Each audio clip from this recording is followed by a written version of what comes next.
সবকিছু ঠিক থাকলে আগামী ২৯শে জুলাই সার্জিও গোর বাংলাদেশ সফরে আসছেন।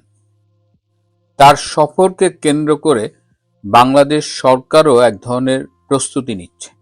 আজকে প্রধানত তার সফরকে কেন্দ্র করেই আলোচনা করব। এর সাথে আরো দুই একটি বিষয় রয়েছে, শেষ পর্যন্ত সাথে থাকবেন। আমি জানি আপনারা সকলেই অধীর আগ্রহে অপেক্ষা করছেন যে কবে নাগাদ শেখ হাসিনা ফিরতে পারেন। আমি সেই প্রসঙ্গে আসছি। আপনাদের প্রশ্নের জবাব দিতে বা আপনাদের যে উৎকণ্ঠা, সেই উৎকণ্ঠা মেটানোর আমি পুরো চেষ্টা করছি। এখন আপনাদের মনে থাকতে পারে সার্জিও গোর তিনি খুব শীঘ্রই বাংলাদেশ যাচ্ছেন। বাংলাদেশ যাওয়ার আগে এই পটভূমিটা বলা দরকার। বাংলাদেশ যাওয়ার আগে তিনি শেখ হাসিনার সঙ্গে একবার দেখা করেছিলেন। প্রিয় বন্ধুরা, প্রীতি, সালাম এবং শুভেচ্ছা নেবেন। কদিন আগে আমি বলেছিলাম যে বিদেশ সফর সংক্ষিপ্ত করে নির্ধারিত সময়ের আগেই বাংলাদেশে ফিরবেন বাংলাদেশের পররাষ্ট্রমন্ত্রী ডক্টর খলিলুর রহমান। তিনি আজকে খুব ভোরে কাল রাত 12টার পরে তিনি ফিরে এসেছেন এবং ফিরে এসেই তিনি ব্যস্ত হয়ে পড়েছেন। কারণ আগামী ২৯শে জুলাই বাংলাদেশ সফরে আসছেন ভারতে মার্কিন রাষ্ট্রদূত এবং মধ্য ও দক্ষিণ এশিয়ায় আমেরিকার প্রেসিডেন্ট ডোনাল্ড ট্রাম্পের বিশেষ দূত সার্জিও গোর। এই সার্জিও গোরের বাংলাদেশ সফর নিয়ে কিন্তু বেশ আলোচনা শুরু হয়ে গেছে। তার ২ দিনের সফরসূচি ইতিমধ্যেই চূড়ান্ত করা হয়েছে। তার মধ্যে রয়েছে তিনি সংখ্যালঘু সম্প্রদায়ের সাথে বসবেন। ৩ এলাকার সংখ্যালঘু সম্প্রদায়ের নেতারা তার সাথে বসবেন। একটি হলো উখিয়া টেকনাফের কাছে, আরেকটি হলো চট্টগ্রাম, আরেকটি হলো সাতক্ষীরা। তিনি প্রধান ৩টি রাজনৈতিক দলের সাথে বৈঠক করবেন। তিনি আওয়ামী লীগের প্রতিনিধি দলের সাথে বৈঠক করবেন, বিএনপির প্রতিনিধি দলের সাথে বৈঠক করবেন এবং জামাত এনসিপি তাদের একসাথে করে তাদের সাথে বৈঠক করবেন। নিঃসন্দেহে বাংলাদেশে একটি ইনক্লুসিভ পলিটিক্যাল এনভায়রনমেন্ট নিয়ে তিনি কথা বলবেন। আওয়ামী লীগের কার্যক্রমের উপরে নিষেধাজ্ঞা এটি তুলে নেওয়া, বাংলাদেশে গণতান্ত্রিক চর্চা, এই বিষয়গুলো নিয়ে তিনি কথা বলবেন। আওয়ামী লীগের প্রতিনিধি দল তার সাথে সরাসরি নাকি ভার্চুয়ালি মিট করবে, এ বিষয়টি এখনো ফাইনাল করা হয়নি। এছাড়া তিনি বাংলাদেশ ব্যাংকের একজন এক্স গভর্নর, একজন প্রাক্তন অথবা বর্তমান বিচারপতি এবং একজন শিক্ষাবিদের সাথে বসবেন। সুশীল সমাজের সাথে তিনি বসবেন। ৩ জন প্রতিনিধির সাথে তিনি বসবেন। তিনি ৫ জন সাংবাদিক প্রতিনিধির সাথে বসবেন। এই সাংবাদিকদের মধ্যে রয়েছেন হত্যা মামলার আসামিরা। ২ দিন তিনি খুব কর্মব্যস্ত সময় কাটাবেন। যদি সব মিটিংগুলো কভার না করতে পারে তাহলে হয়তো তার সফর কয়েক ঘন্টা বাড়তে পারে। এই সফরের খুব গুরুত্বপূর্ণ কিছু বিষয় রয়েছে। এটি একটি স্রেফ কূটনৈতিক সফর নয়, বরং তারেক রহমানের জন্য হয়তো খুব কঠিন কিছু বার্তা নিয়ে আসবেন। ইতিমধ্যেই আমাদের প্রধানমন্ত্রী তারেক রহমান তার বিভিন্ন কার্ড ভিত্তিক কর্মসূচির জন্য কার্ড বাবা উপাধি পেয়েছেন, অনেকেই রসিকতা করে বলেন। তো এবার সার্জিও গোর আমাদের কার্ড বাবা প্রধানমন্ত্রীর জন্য কি কার্ড নিয়ে আসছে। তার এক পকেটে শুনেছি হলুদ কার্ড থাকবে, আর এক পকেটে নাকি লাল কার্ড থাকবে। বাংলাদেশ সরকার, বিশেষ করে তারেক রহমান ক্ষমতায় যাবার পরে পররাষ্ট্র নীতিতে এমন কিছু পদক্ষেপ নিয়েছেন যা আমেরিকাকে ক্ষুব্ধ করেছে। তার মধ্যে একটি হলো সম্প্রতি জুন মাসে যে তারেক রহমান চীন সফরে গিয়েছিলেন এবং চীনের সাথে যে মেমোরেন্ডাম অফ আন্ডারস্ট্যান্ডিং গুলো স্বাক্ষর করে এসেছেন, যে প্রতিশ্রুতি দিয়ে এসেছেন, তা আমেরিকাকে ক্ষুব্ধ করেছে। আমেরিকা চায় বাংলাদেশ চায়নার সাথে প্রদত্ত এই প্রতিশ্রুতি, এই সমঝোতা স্মারক এগুলো সব বাতিল করে দিই। এই যে বিআরআই যে করেছে, চায়না মিয়ানমার হয়ে বাংলাদেশের যে করিডোর দেবে, এটি করা যাবে না। আরো যে মোংলা পোর্টে চীন কাজ করবে, চীনকে অর্থনৈতিক অঞ্চল দেবে, এই সব কিছুতেই আমেরিকার একটি বিশাল না। আমেরিকা অনেকটা বলা যায় যে বেশ ধমকের সুরেই এই সফরে কথা বলবে এবং চীনের সাথে এই দহরম মহরম বাদ দিতে হবে। এবং আমেরিকা মনে করে যেহেতু এই বাংলাদেশের রেজিম চেঞ্জে তাদের একটা ভূমিকা রয়েছে এবং বর্তমান সরকার ক্ষমতায় আসার পেছনেও তাদের ব্লেসিংস রয়েছে, সুতরাং তাদের কথা শুনতে হবে। যদি তাদের কথা না শোনা হয় তাহলে হলুদ কিংবা লাল কার্ড প্রদর্শিত হতে পারে। তার চেয়েও আরেকটা ভয়াবহ কথা, যেটা হলো যে মিয়ানমারকে, বিশেষ করে রাখাইন স্টেটে আরাকান আর্মিকে হেল্প করার জন্য যে মানবিক করিডোর চেয়েছিল জাতিসংঘ, এবং তখন বাংলাদেশ সরকার ইচ্ছে থাকা সত্ত্বেও দিতে পারেনি। ইনুসের না দিতে পারার কারণ তখন সেনাবাহিনী বেঁকে বসেছিল এবং আমাদের সেনা প্রধান বলেছিল নো ব্লাডি করিডোর। কিন্তু এবার সার্জিও গোর এসে এই করিডোরটি ইমিডিয়েটলি চান। আপনারা জানেন যে এই বাংলাদেশ মিয়ানমার সীমান্তে আরাকান আর্মি কিন্তু ব্যাপক মার খাচ্ছে। তারা যে 2 বছর আগে বেশ এগিয়ে গিয়েছিল, রাখাইন রাজ্যের অনেকখানি দখল করেছিল, সেখানের অধিকাংশ জায়গা থেকে তারা পিছু হটেছে এবং তারা প্রতিদিন মিয়ানমারের জান্তা বাহিনীর হাতে নাকাল হচ্ছেন। তো এই অবস্থায় সার্জিও গোর এসে বাংলাদেশের সরকারকে বলবে যে এই করিডোরটা ইমিডিয়েটলি দিতে হবে এবং এই করিডোর দেওয়ার পথে কিছুটা জলপথ পড়ে, সেই জলপথে একটা ভাসমান সেতু বসাতে হবে এবং এই সেতু বসাতে খরচ হবে $1.2 মিলিয়ন এবং সেটি বাংলাদেশকেই দিতে হবে। জরুরি ভিত্তিতে আমেরিকার থেকে এই ভাসমান সেতু কিনে বসাতে হবে যাতে এই করিডোর ফুললি ফাংশন করতে পারে। এখন তারেক রহমান সরকার কি করবে? এই সব কিছু মেনে নেবে? তারেক রহমান সরকার আবার এই বাংলাদেশ, পাকিস্তান, তুরস্ক এটা একটা সামরিক চুক্তির মতো করার কথা ভাবছে। এই যে আমাদের সেনা প্রধান, তিনি জাস্ট ফিরলেন তুরস্ক থেকে 5 দিনের সফর শেষে, এবং সেখানেও এই বাংলাদেশ, টার্কি, পাকিস্তান একটা মিলিটারি ট্রিটি নিয়ে আলোচনা হয়েছে। এটাও কিন্তু সার্জিও গোর বলবেন স্টপ, এই ট্রিটি বা এই সামরিক সম্পর্কটা আমেরিকা ভালো চোখে দেখছে না। সেটাই বা কি করবেন? অর্থাৎ তারেক রহমান যে পথে হাঁটতে চাচ্ছেন তার সেই পুরনো পাকিস্তান, তুরস্কের পথে আমেরিকা সেই পথে বাদ সাধছে। এমনিতেই তারেক রহমান কিন্তু খুব ভালো নেই। শেখ হাসিনা বাংলাদেশে আসবেন এই ঘোষণা দেওয়ার সাথে সাথেই তার সরকারের ঘুম হারাম হয়ে গেছে। আমি গতকাল এবং পরশুদিন দুটো ভিডিও করেছিলাম বিদায়ী রাষ্ট্রপতি শাহাবুদ্দিন আহমেদ চুপ্পুকে নিয়ে। আমি পরশুদিন বলেছিলাম যে তার পদত্যাগ নিয়ে একটি ষড়যন্ত্র হচ্ছে এবং তিনি পদত্যাগ করতে চান না। আমার দর্শকরা অনেকেই বলেছেন আমি বলেছিলাম যে চুপ্পু পদত্যাগ করবেন না।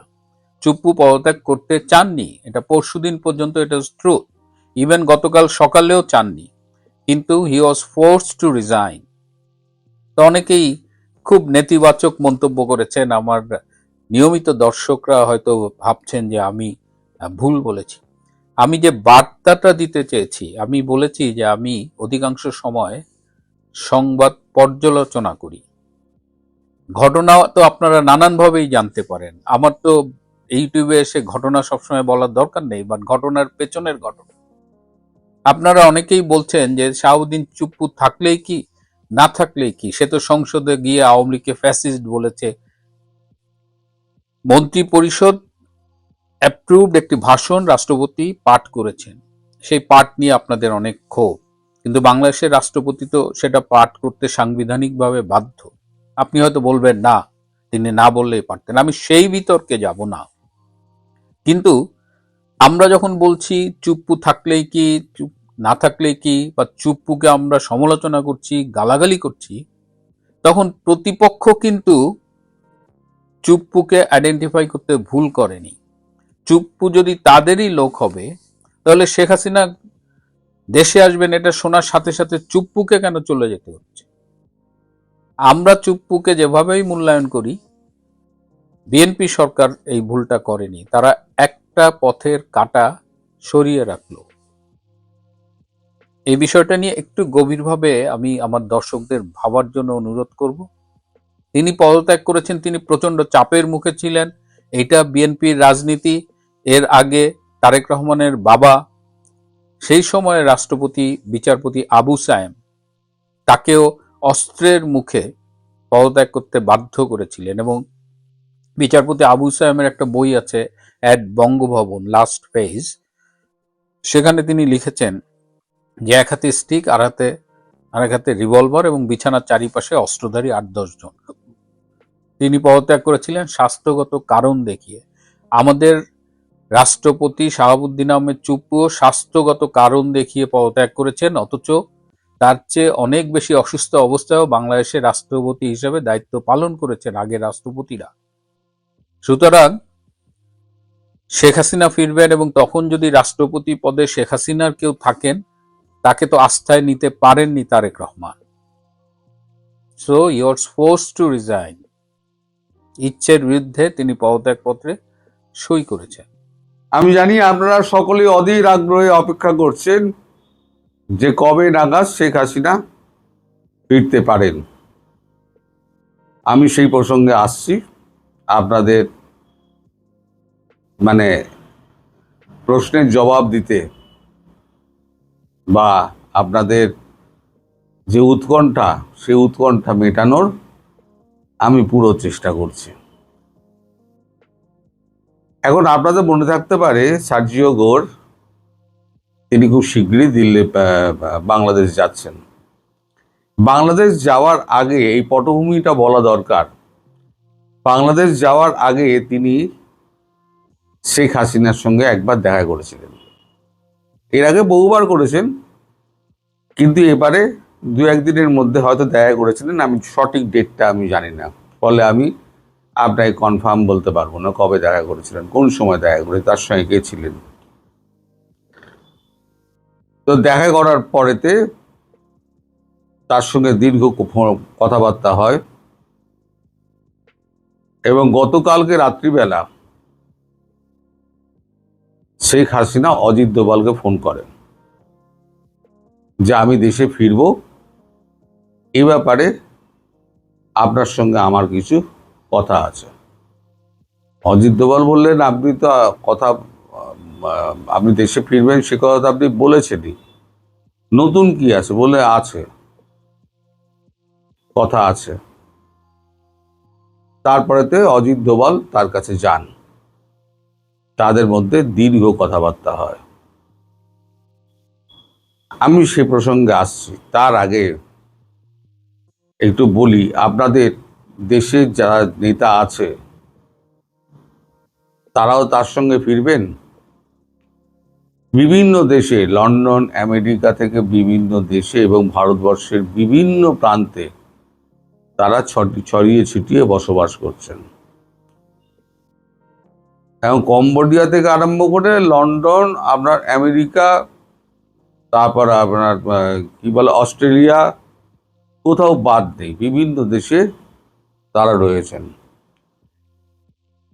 এখন তাদেরকে যাতে ঢোকার ব্যাপারে কোনো রকম ইমিগ্রেশনের ঝামেলা না হয়, তার জন্য 107 জনের, না 105 জনের একটি লিস্ট আমাদের ইমিগ্রেশন ডিপার্টমেন্টকে ধরিয়ে দেওয়া হয় যে তাদেরকে কোনো ঝামেলায় না জড়িয়ে তাকে যেন সিধে ঢোকানো হয়। এবং এদের থাকার ব্যবস্থা করার জন্য এসে তো 4-5 দিন তারা থাকবেন। আইটিবিপি, সিআরপিএফ, তারপর আপনার যে সমস্ত সেনা অফিসার, সেনা ক্যান্টনমেন্ট, তারপর আপনার বিএসএফ এর যে সমস্ত ক্যান্টনমেন্ট, সে সমস্ত জায়গায় টোটাল 56টা ফ্ল্যাট বুক করা হয়েছে। এটা হচ্ছে গতকালের খবর, মানে বুক করা হয়েছে আগেই, খবরটা পেয়েছি আমি গতকালকে। এবং গতকাল রাত্রিবেলা থেকে আমি এই খবরটার পেছনেই লেগেছিলাম। তখন আমি একটা খবর পাই যে তুর্কির থেকে ফেরার পথে ভারতবর্ষে আসতে চান বাংলাদেশের সেনাপ্রধান ওয়াকারুজ্জামান। তখন আমি কনফার্ম করতে পারিনি যে অত রাতে 10:30টার সময় ভিডিও করছি, কাকেও ধরে কি কনফার্ম করবো। তা আজকে সকালবেলা কনফার্ম করেছি, ভারতের পক্ষ থেকে কোনো সবুজ সিগন্যাল দেওয়া হয়নি তার সঙ্গে কথা বলার জন্য, তাকে ভারতবর্ষে আসার জন্য কোনো সবুজ সিগন্যাল দেওয়া হয়নি, কারণ ভারতবর্ষ ওয়াকারুজ্জামানকে বিশ্বাস করে না। আপনাদের মনে আছে, ওয়াকারুজ্জামানের সঙ্গে আগে আমাদের সেনাপ্রধান দীনেশ ত্রিবেদী, পূর্বতন সেনাপ্রধান, রেগুলার যোগাযোগের মধ্যে ছিলেন। এখন নতুন সেনাপ্রধান যিনি এসছেন, তিনি আর যোগাযোগ করেন না। তিনি একদম বাংলাদেশের সঙ্গে সম্পর্ক কেটে দিয়েছেন। ফলে ওই যে কথাটা আমি বলেছিলাম গতকালকে, ফেরার তার ভারতবর্ষে তার আসার ওয়াকারুজ্জামানের ইচ্ছা প্রকাশ করা, এই খবরটা ঠিক ছিল, কিন্তু ভারতবর্ষ গ্রিন সিগন্যাল দেয়নি বলে তিনি ভারতবর্ষে আসতে পারছেন না, তিনি বাংলাদেশেই ফিরে যাচ্ছেন। তারপর তার কি হবে সে তো ভবিষ্যৎ বলবে। এবার ফিরে আসি শেখ হাসিনার কথায়। শেখ হাসিনা সঙ্গে গতকাল রাতে অজিত দোভালের কথা হয়েছে গভীর রাত পর্যন্ত, এবং শেখ হাসিনাকে অজিত দোভাল বলেন, আপনি তো বলেই দিয়েছেন যে আপনি ডিসেম্বরের মধ্যে ফিরবেন, আমরা সেই ব্যবস্থা করছি, অন্তত সার্জিও গোর ফিরে আসুন। তিনি ফিরে এলে পরে তাহলে তো আপনি একটা ডেট ফিক্স করুন। উনি বললেন যে সার্জিও গোরের সঙ্গে আমার বিস্তারিত কথা হয়েছে, তিনি আমার সঙ্গে কথা বলেই তিনি ঢাকা যাচ্ছেন, আমি বিস্তারিত বলেছি। এবং সেই ভিডিও, CNN এর সেই ভিডিও, যে সার্জিও গোর কি কি বার্তা নিয়ে যাচ্ছেন, কি কি প্রশ্ন নিয়ে যাচ্ছেন, সেই ভিডিও কিন্তু আমি আপনাদেরকে চালিয়ে দেখিয়ে দিয়েছিলাম। আপনারা যদি পিছন দিকে একটুখানি ভিডিওগুলো ঘুরেই দেখেন, আপনার 7 দিন আগের ভিডিওতেই আপনারা পেয়ে যাবেন। এবার তার ডেট জানতে চাওয়া হয়। তিনি একটা ডেট বলেছেন, আমি অমুক মাসের অমুক দিনকে ফিরব। দেখুন, দিনটা আমি বলবো না তার নিরাপত্তার স্বার্থে, কিন্তু মাসটা আমি বলে দিচ্ছি, সেটা হচ্ছে সেপ্টেম্বর। ইতিমধ্যে যে সমস্ত জায়গায় আপনাদের নেতা মন্ত্রী পূর্বতন ছিলেন, তাদেরকে সমস্ত ডেকে পাঠানো হয়েছে, তাদের সঙ্গে কথাবার্তা হয়ে গেছে। তারা 4-5 তারিখে সেপ্টেম্বরের মধ্যে তারা কলকাতায় চলে আসছেন, এই দিল্লিতে চলে আসছেন। দিল্লিতে এসে তারা যে সমস্ত ভবনগুলো বললাম, সে সমস্ত ভবনে তারা উঠবেন। তাদের খাওয়া দাওয়ার সমস্ত ব্যবস্থা করা হচ্ছে। এদিকে 107 সিটের একটি প্রাইভেট জেট ভাড়া করা হয়েছে। এখন উনি কোন পথে ফিরবেন সেটা কিন্তু ভারতবর্ষ ঠিক করে দেবে। বলেছেন, অজিত দোভাল বলেছেন, আপনি ফিরুন, ঠিক আছে, কিন্তু আপনি রুটটা চেঞ্জ করুন। আপনি স্থলপথে ফিরবেন না জলপথে ফিরবেন না বিমানপথে ফিরবেন, আমরা বিমান রেডি করে রেখে দিচ্ছি আপনার জন্য। 107 সিটের একটি বিমান, প্রাইভেট জেট, তার জন্য যেদিন ফিরবেন তার 2 দিন আগে থেকে এয়ারপোর্টে দাঁড়িয়ে থাকবেন, তাকে নামিয়ে দিয়ে চলে আসবেন। 107 সিটের একটি বিমান, প্রাইভেট জেট। এখন এই টোটাল ঘটনাটা আমি যদি ডেটটা বলে দিই, তাহলে ভারত সরকার আমার পিটিয়ে লাশ করে দেবে, কারণ এটা সম্পূর্ণ তার নিরাপত্তার স্বার্থে। আপনারাও নিশ্চয়ই চাইবেন না তার নিরাপত্তা বিঘ্নিত হোক। তাই ডেটটা আমি বললাম না, মাসটা আমি বলে দিলাম, সেপ্টেম্বর মাস। এর মধ্যে সার্জিও ঘোষ যাচ্ছেন। ভারতের সঙ্গে সার্জিও ঘোষের কথাবার্তা হয়েছে, ডক্টর জয়শঙ্করের সঙ্গে কথাবার্তা হয়েছে, এবং তারা একসঙ্গে ভারতবর্ষে এবং মার্কিন যুক্তরাষ্ট্র একসঙ্গে বাংলাদেশ নিয়ে কাজকর্ম করতে চায়। ভারত বলেছে আমাদের আপত্তি নেই। আমরা তো বলেছিলাম আগেই যে আমরা একাই করে নেব, কিন্তু আপনাদের যখন এত উৎসাহ এবং আপনাদের যখন এতটা অপরাধবোধ, তখন আপনারা করুন।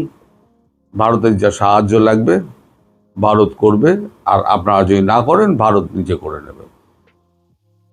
সে সম্পর্কে রিপোর্টও আমি করেছিলাম। ফলে এই যে টোটাল ব্যাপারটা সেপ্টেম্বরের মধ্যে কমপ্লিট হয়ে যাবে। দয়া করে আমাকে দিনটা জিজ্ঞেস করবেন না, আর আমায় ভুল বুঝবেন না যে আমি ইচ্ছে করে দিনটা বললাম না। আপনারা খুব ভালো করে জানেন এই জামাত এবং বিএনপি এই দিন জানতে পারলে তাহলে তার আগে থেকে কি ব্যবস্থা নিতে পারে। আপনাদেরও সতর্ক থাকতে হবে নেত্রীর ব্যাপারে। আর একটা কথা কি বলতে গেলাম, আমি ভুলে যাচ্ছি। তো যাই হোক, তিনি কোন পথে ফিরবেন সেদিনকেই তিনি জানাবেন। আর হ্যাঁ, যেটা ভুলে যাচ্ছিলাম, সেটা আমি যেটা বলেছিলাম যে দিন 7 আগে তিনি জানিয়ে দেবেন দলীয় কর্মীদের, দেশের, যে আমি ওই দিনকে ওই পথ দিয়ে ফিরছি, এবং সেটা তিনি ভিডিও বার্তায় বলবেন। একটি বিদেশি টেলিভিশনের সঙ্গে সাক্ষাৎকারে তিনি জাতির উদ্দেশ্যে এবং বিদেশিদের যত রাষ্ট্র আছে তাদের উদ্দেশ্যে ওই বার্তাটি দেবেন। সেটা হচ্ছে মার্কিন টেলিভিশন CNN। এটাও আমি বলে দিলাম। ফলে সারা বিশ্ব জেনে যাবে যে শেখ হাসিনা ওই দিনকে ফিরছেন। এইবার তারপরে তারা কাকে কি করে ফাঁসির দড়িতে ঝোলানো হয়, সারা বিশ্বের চাপকে সামলে রেখে তারেক রহমান সরকার বুঝে নেবে।